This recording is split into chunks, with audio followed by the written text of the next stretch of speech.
Hi, my name is Adam Langlois, and today I'm going to be showing you how to set up our senior design device. So, the first thing you'll notice on this control shaft is that we have a permanently installed component. This is referred to as the buffer, and eventually the swing down arm from the carriage is going to mount to it. However, there are a couple of steps that we need to cover first. The first part that we need to install onto the shaft is this shaft lock. It serves the purpose of making sure that the control shaft remains static and it keeps it from bending because there's a pivot in the middle right there. Next thing that we're going to do is install these pulleys onto the control shaft knobs, like that. You then slide the carriage into place right here, and you pull the belts under the pulleys, like this. It's kind of tricky. You have to slide them over and make sure that you put the right pulley, or the right belt on the correct pulley. But once you get it like this, you are set.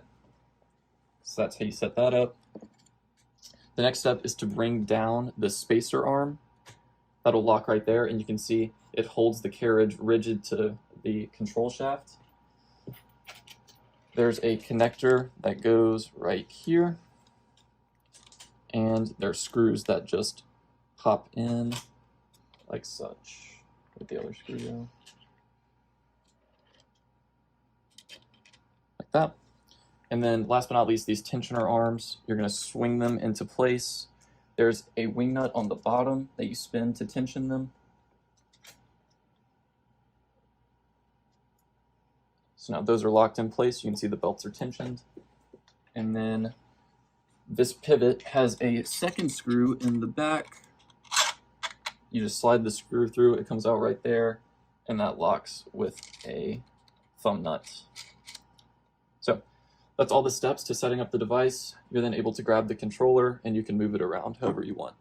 As you can see in the middle right here, we have a toggle switch which alternates the color of an RGB LED that indicates the magnification. Since we're looking at 20x right now, we'll go ahead and set it to blue, which is the color for the 20x magnification, and then we can use the right D-pad for incremental movement. If I hit right, you'll see it'll shift over an entire frame. Similarly, if I hit down, you see it'll bring us all the way down to a new frame on the Y-axis. If there is an issue with incremental movement, we've incorporated the left D-pad for continuous movement. So as long as I hold the up button, I can bring it back up, I can bring it to the left, I can bring it to the right, and I can also bring it down just by holding that. This allows us to fix small errors that we make